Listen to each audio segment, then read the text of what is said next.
Hello and welcome to part 27, Programming for the Web. This is installing Apache2. Last time we installed a LAMP system, specifically XAMPP. Now XAMPP should only be used on your own internal network and should not be accessed from the outside. Now there are times that you may want to have external access to a web server. So today we're going to look at installing Apache2. Okay, so you'll notice I'm actually on a Raspberry Pi and not on a virtual machine today. So first of all, we're going to use a slightly different system. We want to actually install a package, not just the Apache2 program, but we want some ancillary files to go with it. So we're going to actually use a system called tasksel. Okay, and what this will do is allow us to install not just the Apache2 file, but it will actually install the ancillary files that we need as well. So once it's open, just use the up down arrow keys to move to where you want to be. Press the space bar to put the asterisk against the web server. Press tab and then press enter. Now this should take about 30 seconds or so to install.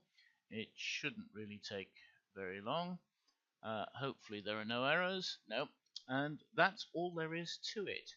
The system is now installed on your computer. It's not necessarily started. We can check to see if there's anything actually started by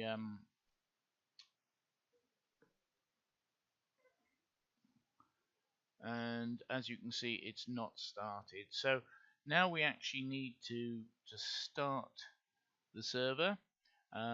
So that's quite easy. Sudo Apache2ctl start. Okay, and there we are.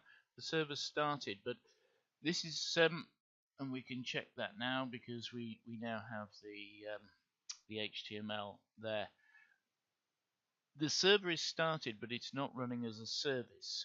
Okay, and we now need to actually run this as a service, so that when the computer reboots for any reason, you can run it as a service. Oops, no, I don't want that. I want sudo systemctl enable Apache2.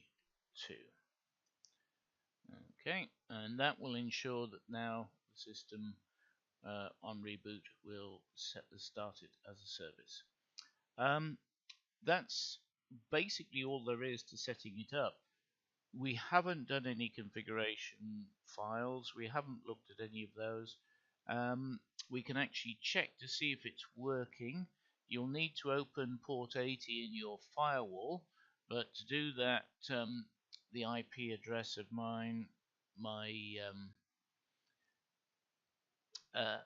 Raspberry Pi is 192.168.0.49, and as you can see, I've opened a web page and you can see it showing here. So it does actually work, and we can see it's working. Okay, we will do the configuration files once we've installed MySQL and PHP. My name's John, and thank you for watching.